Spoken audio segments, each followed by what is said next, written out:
Como una forma de contribuir a la sana práctica de los deportes, resaltando su protección jurídica, presentamos Deporte al Derecho. Dirige Andrés Charria. Una presentación de La Voz del Derecho.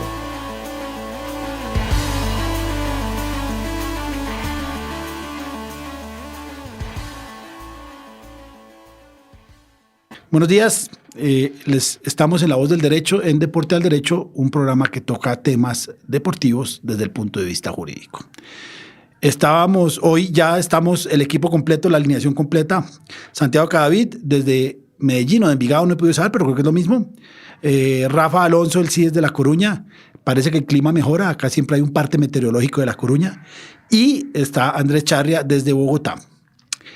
Estábamos hablando de terminación de contrato de trabajo, pero queremos tocar un tema que en Colombia es de furiosa actualidad, que se llama amaño de partidos.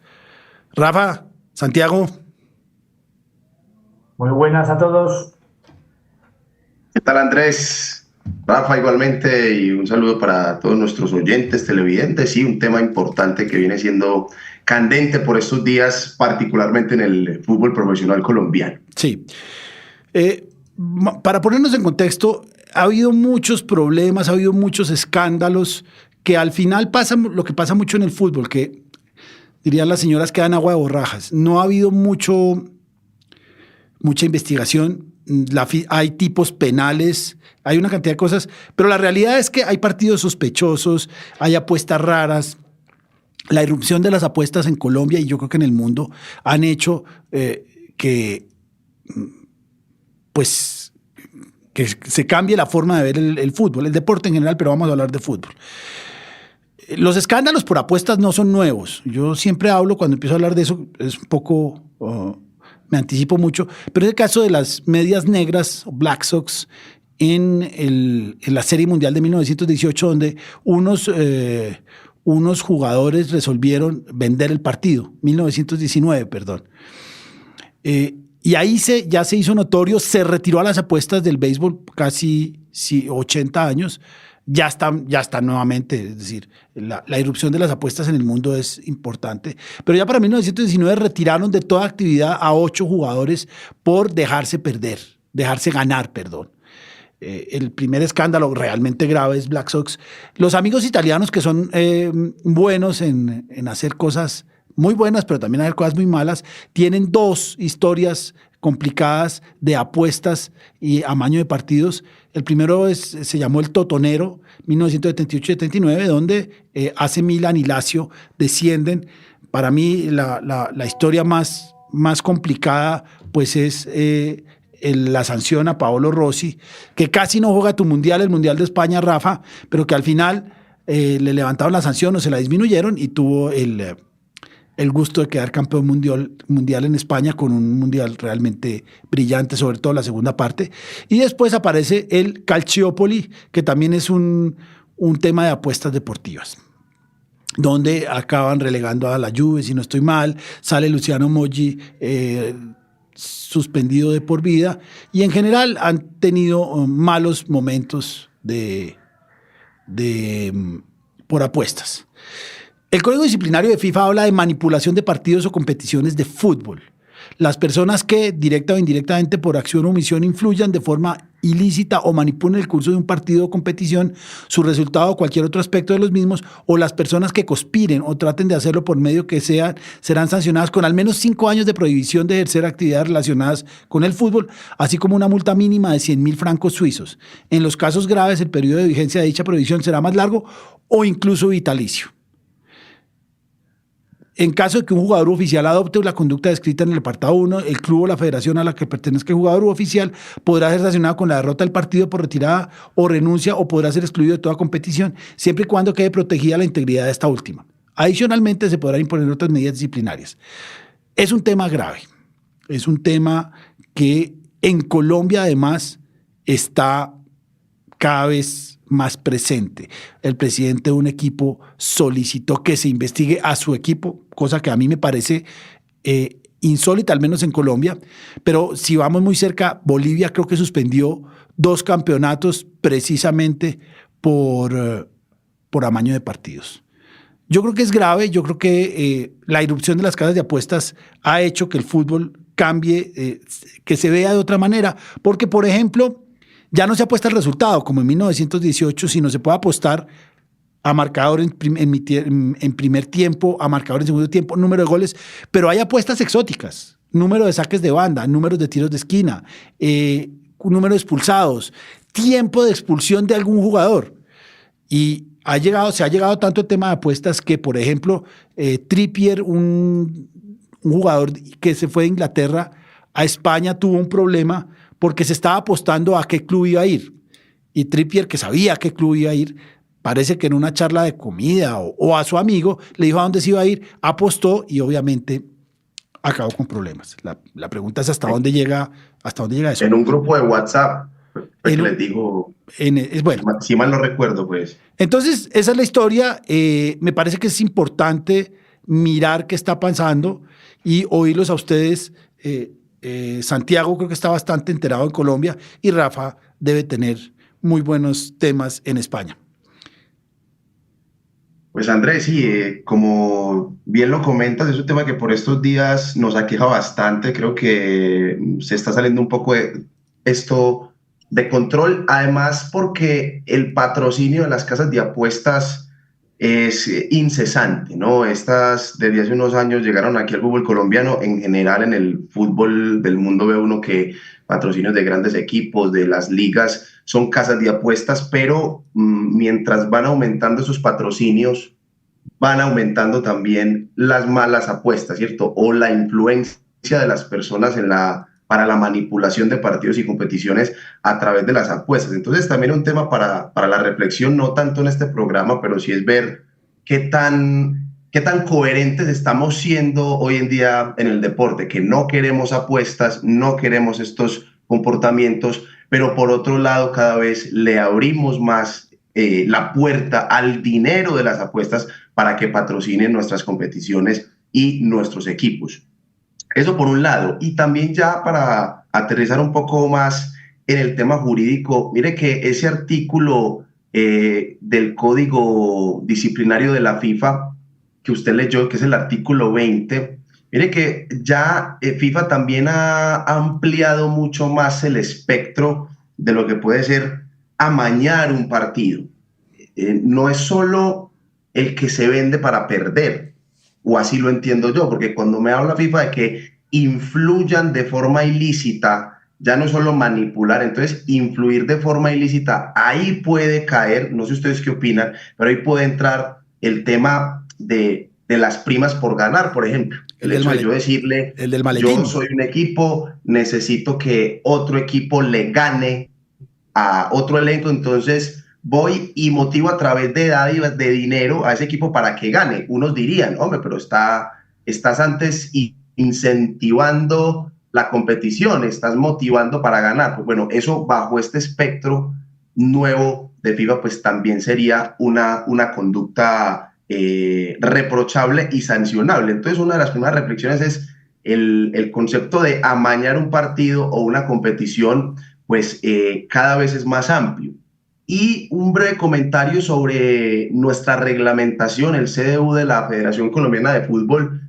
Creo que es hora de que vaya reformando ciertas cosas. Me parece que se puede quedar corto ante muchas situaciones que nosotros estamos viendo, sobre todo de sanciones más dirigidas a los jugadores, porque si usted ve en el artículo 93 del Código Disciplinario Único de la Federación Colombiana de Fútbol, por ejemplo, lo que refiere a la predeterminación, si uno lo lee, está solo como potencial sujeto activo de ese tipo disciplinario, solo personal técnico, funcionarios, es decir, no están los jugadores como tal ahí.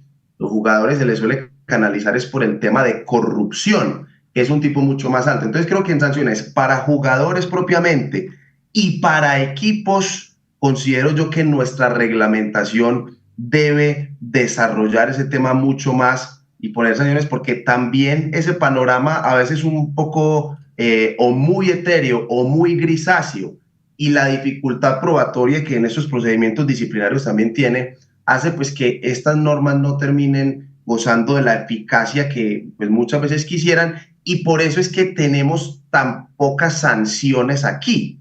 Entonces creo que como para reflexiones inicial sería bueno pues traer a colación de que debemos desarrollar un poco más ese tema, como sí, Rafa, en España y hasta desde lo penal está pues mucho más desarrollado. Aquí en lo penal, por ejemplo, no tenemos, está el delito de corrupción privada, es un delito genérico y es el que en temas de fútbol por el que se ha intentado canalizar, pero no hay nada hecho a la medida del deporte y mucho menos del fútbol, como pues sí en España tenemos ya otra historia de regulación mucho más minuciosa, si se quiere. Rafa.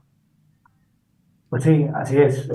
En España, el primer caso que ha sido objeto de condenas penales por un delito de corrupción deportiva, por un delito penal, viene de la temporada 2013-2014. Y la introducción del tipo penal específico de corrupción entre particulares en el contexto de competiciones deportivas se había tipificado poco antes. Es un delito de reciente tipificación.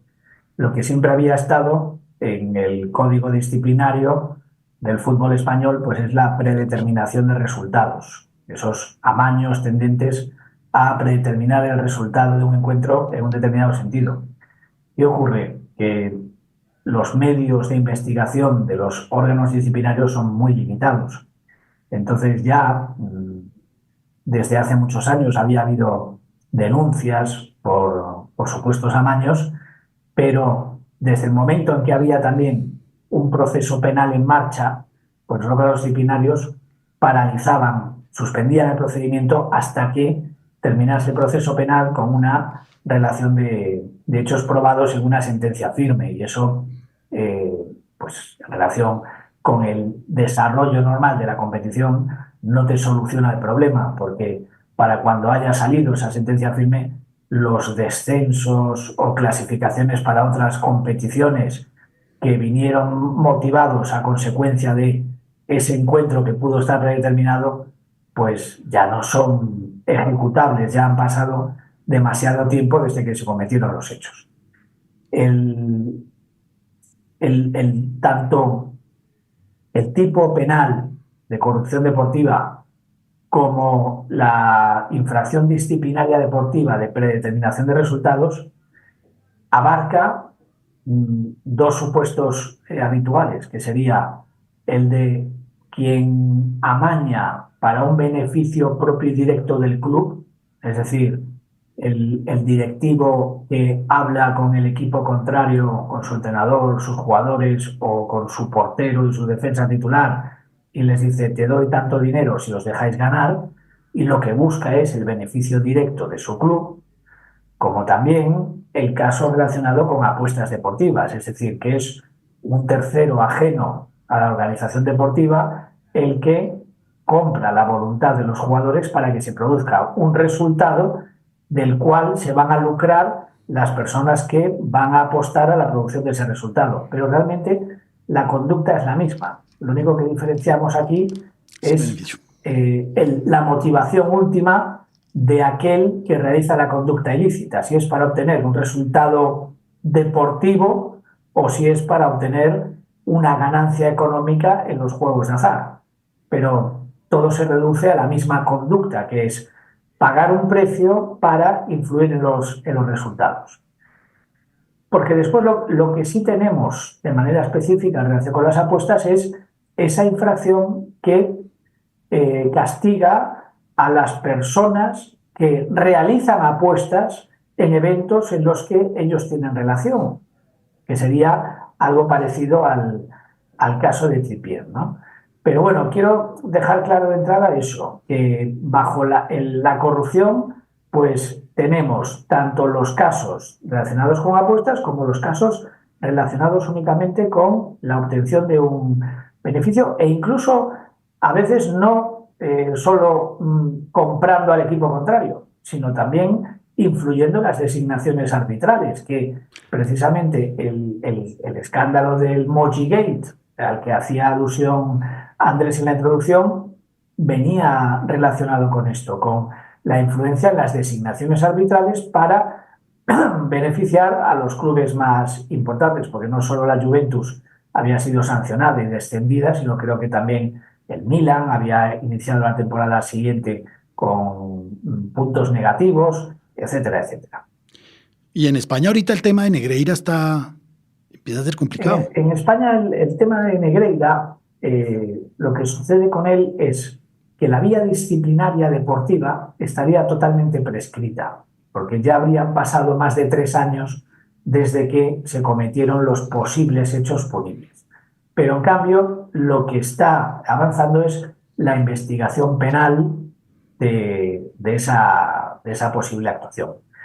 Si queréis que os comente el caso que ya está totalmente zanjado por sentencia firme del Tribunal Supremo, claro, es el de los Osasuna, que es un tema muy interesante, que se produce en las últimas jornadas de la temporada 2013-2014 y el Osasuna se está jugando la permanencia en Primera División y otros implicados es el Valladolid.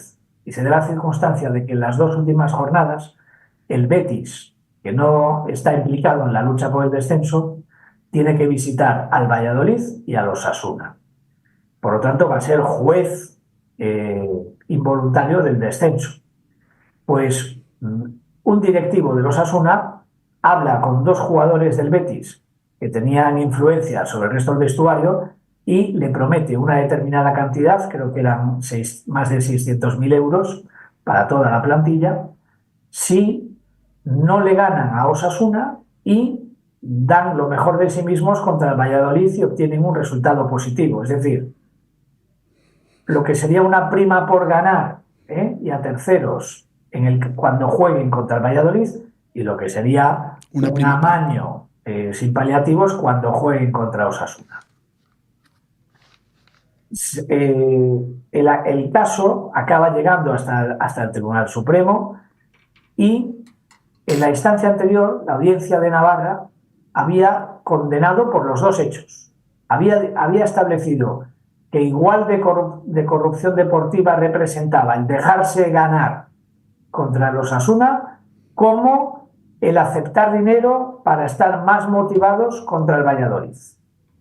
Sin embargo, el Tribunal Supremo no comparte esa segunda opinión y dice que obviamente dejarse ganar es corrupción deportiva, pero que en cambio aceptar u ofrecer dinero por ganar no integra el tipo penal, que podrá ser infracción disciplinaria deportiva en la reglamentación de la federación y en eso no tiene nada que decir, pero que por lo que se refiere a la conducta que constituye el tipo penal en cuestión, no considera el Tribunal Supremo que reúna esos requisitos porque realmente en este caso, el Betis, por mucho que intente ganar al Valladolid, no va a depender del mismo que lo consiga, porque enfrente está el Valladolid luchando por su propio objetivo de salvarse. Y eso no tiene nada que ver con lo que sucede el día que juegan contra Osasuna y se dejan ir para perder. Ahí sí que un solo equipo influye en el resultado. En el otro, no. En el otro caso, digamos que es un incentivo, pero que por sí solo no va a tener influencia en el resultado porque un solo equipo no puede ganar el partido si el contrario está intentando lo mismo, ¿no? Y entonces consideran que las primas por ganar o primas a terceros no pueden considerarse punibles a efectos del delito penal de corrupción deportiva que está tipificado en España. Yo creo que es un caso bastante interesante porque es la primera vez, o sea, es la construcción de la jurisprudencia en pañales española de este delito y deja claro que frente al primer criterio del Tribunal Penal de la Audiencia de Navarra, que para él también era delito, para el Tribunal Supremo no lo es. Y por último, simplemente destacar que precisamente en sintonía con este razonamiento que hace el Tribunal Supremo, también hay que decir que en la propia reglamentación disciplinaria federativa, donde están sancionadas ambas conductas, los incentivos por ganar tienen una consideración menos grave y una sanción menor que la de la predeterminación de resultados. Con lo cual, también está en sintonía con ello que el reproche penal pueda limitarse solo a la conducta disciplinaria más grave y no a ambas. ¿Y deportivamente tuvo alguna consecuencia este fallo penal? Tuvo una consecuencia indirecta. Tuvo una consecuencia que es que esa sentencia se produjo en la temporada pasada, ¿no? La sentencia firme, porque ya sabemos que todo lo que va sucediendo mientras tanto no tiene efectos, es provisional. Pero la temporada pasada ya se produjo la firmeza. Entonces, efectos deportivos tuvo que los futbolistas que estaban todavía en activo ya en otros clubes y que fueron sancionados con inhabilitación para su profesión de futbolistas, a partir de entonces tuvieron que cumplir la condena y les afectó en su carrera profesional. Y tuvo otro efecto indirecto mucho más llamativo, y es que Osasuna se clasificó para jugar competición europea en esta presente temporada, la 23-24, concretamente la Conference League. Y uno de los requisitos para participar es no haber sido condenado por delitos de amaños de partidos. Y UEFA no le permitió a Osasuna competir por tener precisamente esta condena. Pero no dejaba de ser injusto, y además Osasuna obtuvo incluso el respaldo de la propia liga profesional y del estamento futbolístico español, porque quien había denunciado los hechos había sido el propio Osasuna, denunciando que su directivo había hecho eso en el pasado. Y entonces, que esa medida de UEFA de no permitir competir al club cuyos directivos hubieran delinquido, lo que estaba propiciando era el tapar esas conductas y que los clubes no tuviesen el más mínimo interés en denunciar a sus directivos cuando descubrieran estos hechos unos posteriores gestores, porque al final les iba a perjudicar. Bueno, pues en segunda instancia se aceptaron los argumentos de Osasuna, se le permitió competir y esta temporada ha estado compitiendo en competición europea a pesar de tener ese antecedente. O sea que sí que ha tenido efectos deportivos indirectos y casi 10 años después. Ahí viene, y ya lo hemos hablado, con eso empezamos, es el tema de las apuestas. El tema de las apuestas es un tema que es complicado desde todo punto de vista. Yo no estoy en contra de las apuestas. Lo que pasa es que me parece que hay que controlarlas. En Italia y en España, si no estoy mal, en España ya se retira la publicidad de los estadios y las camisetas. Correcto, se retiró poco. Cuando estábamos en la pandemia, yo creo que antes de la temporada 21-22. Desde entonces ya dejaron de publicitarse en las camisetas y en los estadios, así es. Claro, lo que pasa es que en Colombia, y viendo cifras macroeconómicas, el rubro de las apuestas está empezando a tocar de manera positiva fuertemente la economía colombiana. Pero hay otro tema que yo he visto que me parece que es importante mencionarlo acá, y es que las apuestas en Colombia el patrocinio de las apuestas está ocupando el lugar de los derechos de televisión. Lo hemos dicho acá, o no sé si lo habremos dicho, pero el dinero que reciben los clubes por derechos de televisión es mínimo. Además lo reciben igual o casi igual, de manera que no se hace la diferencia que pasa en Inglaterra, en España o en cualquier otro sitio, que los buenos reciben más dinero y van mejorando. En Colombia lo que yo he visto es que las casas de apuestas están fungiendo o están empezando a patrocinar de manera importante a los equipos grandes y no tan importante a los chicos. De manera que ese lugar que debía ocupar los derechos de televisión, que lo ocupan claramente en España, en Colombia lo están haciendo las apuestas. Pero es difícil combatir la corrupción en el estadio con una presencia tan importante de las apuestas. Lo dijo Santiago, y sé que en en España hay varios programas de detección de amaño de partidos. ¿Eso cómo funciona? Esas son unas entidades que se dedican a monitorear las apuestas, digamos que se accede, digámoslo así, a los sistemas. Entonces, básicamente, cuando hay una apuesta irregular o una apuesta sospechosa, pues eso te manda una alerta. ¿Y qué es una alerta? O digamos, ¿qué genera una alerta? ¿Qué es una apuesta sospechosa? Por ejemplo, digamos que hay un equipo que está ganando un partido 1-0. Va a minuto 80, por así decirlo. Y resulta que un montón de gente empieza a apostar porque el equipo que va perdiendo remonta y va a ganar 2-1. Entonces ya todo el mundo dice, venga, pero esto ¿cómo así? O sea, esto no es posible. Entonces, ¿qué pasa? Estas personas llegan y dicen, por ejemplo, disculpen señores que estoy aquí estrenando mascota, no sé si se escucha el ruido, qué pena con usted. Ah, perfecto. Bueno, perdón. Entonces, dice, venga, un montón de gente empieza a apostar por el resultado contrario, por el que se supone que no debe suceder. Y entonces, claro, ¿qué pasa cuando mucha gente está empezando a apostar por un resultado? Pues eso modifica la cuota. Entonces, si el equipo que se supone que estaba perdiendo, o que se supone no, si el equipo que está perdiendo, entonces, claro, ¿cuánto está pagando la apuesta por el equipo que va perdiendo? Si gana para que remonte, pues sería una apuesta muy alta, no sé, 10 veces el valor apostado, 20 veces el valor apostado, porque la probabilidad de ir perdiendo 1-0 a ganar 2-1, pues es bastante remota.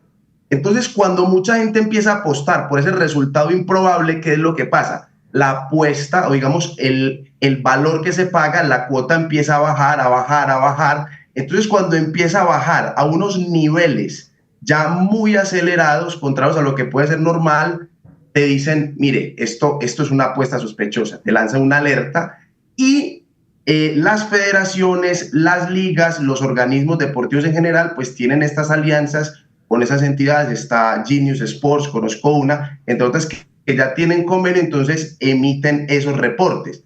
Lo que pasa es que pues no siempre sucede porque, como lo comentaba Andrés, hoy en día el grueso de las apuestas a través de los sistemas o de las casas de apuestas que todos conocemos no se canalizan por los resultados o no se verifican en un resultado, sino en esas mini apuestas de expulsiones ante tal minuto, cuántos saques de banda, cuántos tiros de esquina, todo lo demás, y eso pues es indetectable. Eso es indetectable y no quiere decir que no haya ocurrido algo malo, pero más o menos así funciona el monitoreo de las apuestas. Obviamente esto tiene pues un componente mucho más técnico, pero más o menos es así el cruce de la información que se hace. En España yo lo que siento, puedo estar equivocado, pero lo que siento es que esta es la cantidad de dinero que está entregando las apuestas de los clubes, que el fútbol no está haciendo caso omiso, pero no le está parando muchas bolas, porque lo que no quieren, evidentemente, es matar la gallina a los huevos de oro. No vamos a combatir nada las apuestas, pues porque nos están alimentando y nos están alimentando muy bien, muy bien. Yo he visto cifras de 2 clubes y realmente el equivalente a los derechos de televisión son los derechos de las apuestas. De manera que no tiene sentido, y yo lo entiendo, lo que pasa es que me parece complicado, no tiene sentido combatirlo. Pero sí va a haber un problema, y va a haber un problema en el béisbol, y va a haber un problema en todos lados, porque sí es una presencia importante. ¿En España le paran bolas, Rafa? En España, lo que hay que ser consciente es de la evolución que ha habido y comparar qué es mejor, la situación que había antes o la que hay ahora. Y es que tenemos que tener en cuenta que al principio de todo, en España se podía apostar y esas casas de apuestas no pagaban impuestos en España y tenían sus sedes en Malta, en Gibraltar, en Reino Unido. Tampoco le daban ningún dinero a los clubes y lo que hacían era publicitar en los medios de prensa. Por ejemplo, yo recuerdo, salía antes de un Real Madrid-Barcelona, te ponían una camiseta blanca, una camiseta a rayas azules y granas, y el 1 se paga tanto, el X a tanto y el 2 a tanto. Dice, no hemos dicho que sea Real Madrid ni Barcelona. Nadie nos puede... No hemos puesto el escudo, no hemos puesto el nombre, pero todo el mundo sabía de qué se estaba hablando. El Real Madrid demandó a 7 de estas casas de apuestas en el año 2005, cuando tenía los Galácticos, diciendo, oye, están ganando dinero utilizando mis símbolos o haciendo una abstracción que evoca a mis símbolos, pues que me paguen por ello. Y al final, unos años más tarde, ¿qué pasó? Que el Real Madrid empezó a llevar la publicidad de una casa de apuestas en el frontal de la camiseta, que era Bet and Win. Bet and Win. Y de hecho, cuando jugaba en Champions League contra el Bayern de Múnich, iba con la camiseta en blanco porque las leyes del Länder de Baviera prohibían la publicidad de casas de apuestas. Y cuando jugaba contra otros rivales volvía a aparecer Bwin. Después, la ley española reguló las apuestas, porque la cuestión es que hasta entonces no estaban reguladas, estaban regulados el resto de los juegos de azar que existían en España, como por ejemplo el bingo, pero no estaban reguladas las apuestas. Pero la quiniela sí. La quiniela es un juego de apuestas y es del Estado. Y la recaudación es del Estado. Y eso tiene un tratamiento mucho más moralmente y socialmente está mejor visto, se considera un juego tradicional, igual que la Lotería de Navidad, y el resto de juegos de operadores privados están muy mal vistos y se cree que tiene una influencia malísima sobre la juventud, pero no se mete en el mismo saco a los juegos y apuestas del Estado, que parece que tienen una mejor prensa por ser parte de la cultura y de la tradición española. Y eso es algo de lo que se quejan siempre los operadores privados del juego. Es decir, hay una doble moral, porque no se nos permite hacer publicidad, pero uno de los anuncios más hermosos y emotivos del año es el de la Lotería de Navidad, que evocan los sueños y las ilusiones de la gente, y al final lo que está haciendo es inducir a gastar una cantidad ingente de dinero en la Lotería de Navidad. Pero bueno, dejando eso al margen, que no deja de ser bastante curioso, cuando por fin se regularon las apuestas en España, pues las casas que antes operaban desde el extranjero empezaron a establecerse y a pagar impuestos en España, cosa que antes no parecía, no sucedía. Y esas casas de apuestas que no les daban ningún dinero a los clubes empezaron a pagarles vía patrocinio. Y por lo menos, oye, ya que se están utilizando mis símbolos, pues que menos que me paguen una cantidad, aunque sea por patrocinio y no por utilización de símbolos. Y todo eso se consiguió gracias a regular. Y además, tanto las casas como las entidades organizadoras de las competiciones tienen un interés común, porque ambas quieren que no se produzcan amaños. Unas por defender su propio negocio y que no les roben dinero, y otras por defender la integridad y pureza de sus competiciones. Y precisamente entidades como Sport Radar, que es una de esas que monitorizan las apuestas, como comentaba Santiago, son las que tienen las herramientas para alertar inmediatamente de que ha habido un movimiento inusual de apuestas a un mercado, que eso no se da, con lo cual algo raro está pasando ahí, hay que investigar eso, y alertan a las entidades, a las fuerzas de seguridad, y es mejor estar aliados, porque si hubiera una prohibición absoluta, no se acabaría con las apuestas. Incluso tú puedes hacer, a lo mejor, impedir que haya acceso por Internet desde España a esas casas de apuestas legales, pero al final la gente acabaría apostando en mercados ilegales asiáticos.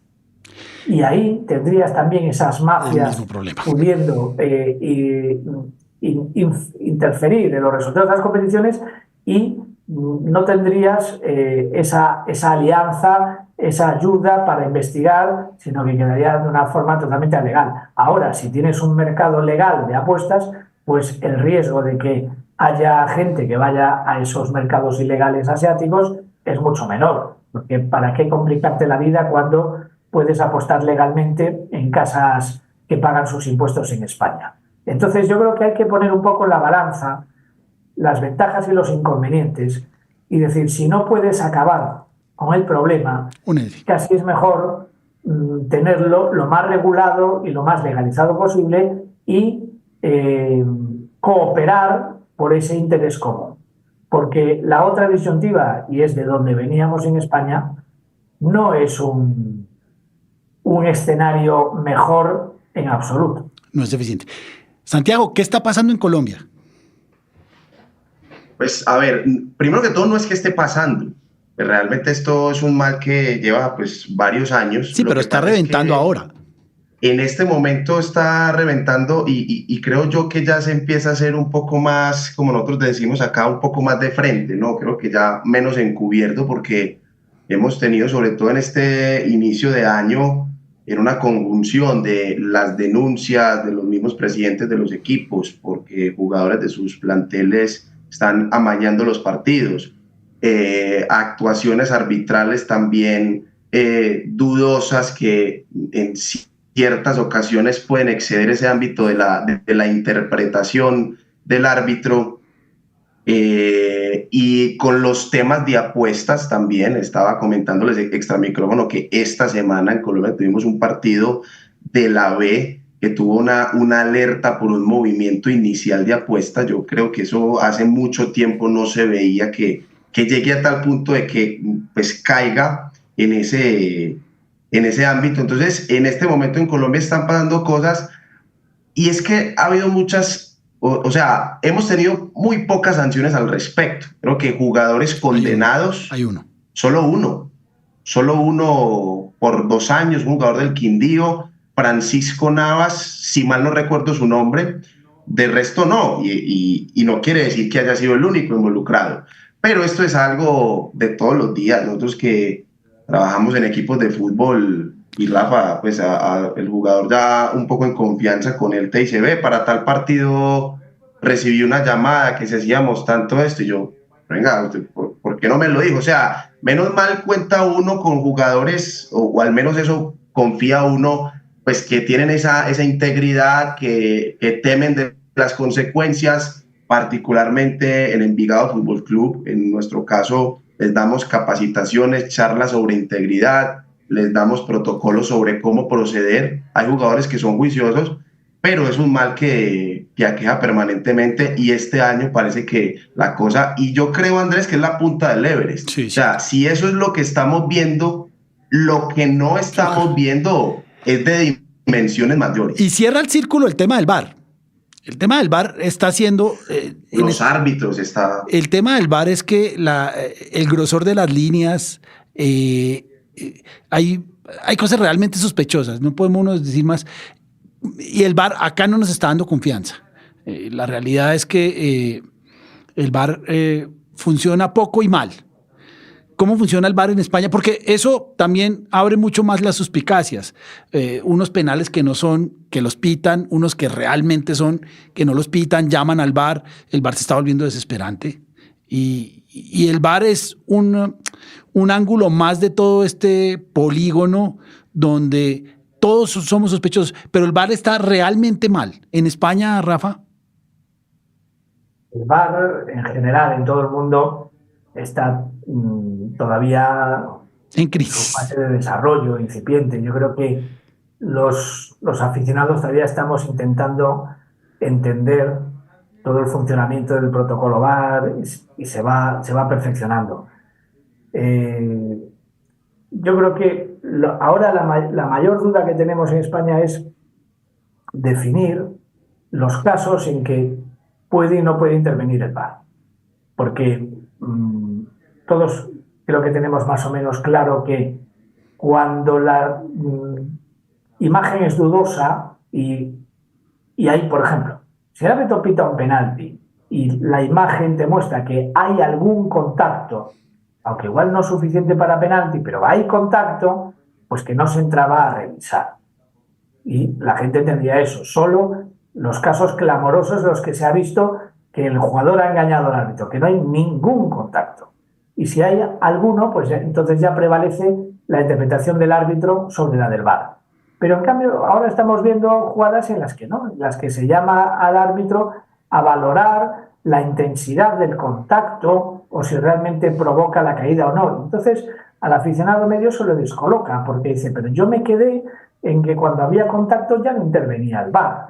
Y falta también una mayor labor de pedagogía y decir, no, pero hay una excepción que es esta y que la gente la conozca. Y como todavía estamos en esa fase de enfrentarnos a algo que es novedoso, pues se genera mucha confusión.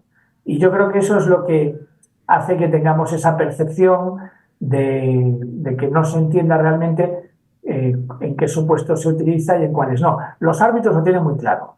Lo que es difícil es que los aficionados lo comprendamos y ese es el proceso en el que nos hallamos. Y oye, no quería acabar el tema de las apuestas sin mencionar el supuesto paradigmático que no hemos comentado, que es el del Stoke City Football Club de la Championship inglesa, que sabéis que juega en el Bet365 Stadium, que su accionista es la empresa Bet365, que es la líder de las casas de apuestas en todo el mundo, cuya dueña, la señora Coates, de una fortuna que es 10 veces superior a la de la reina de Inglaterra Isabel II cuando se hizo la comparación. Y eso es algo que lleva siendo así muchos años y que nunca se ha visto ningún problema.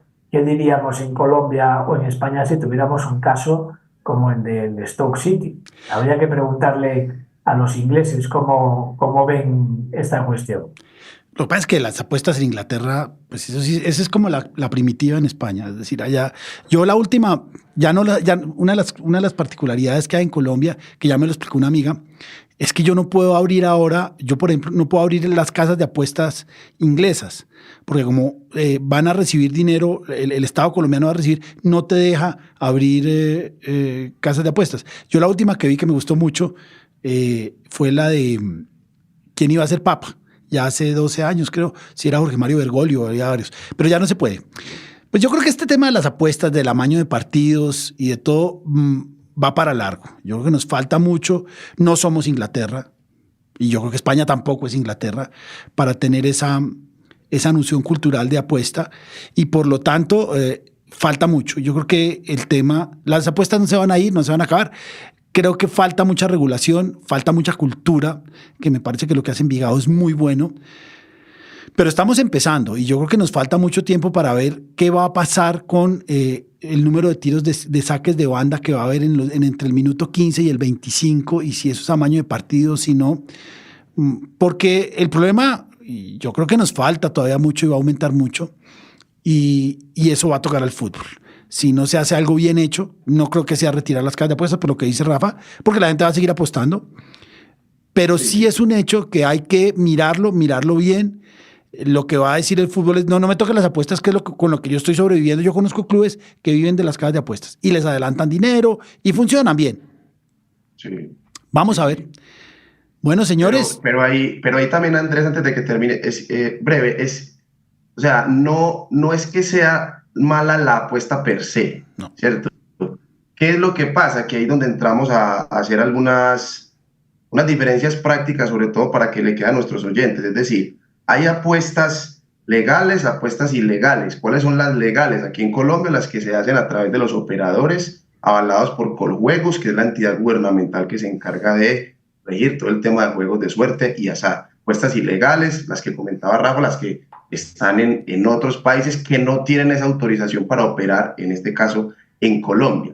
Otra cosa es quién puede apostar.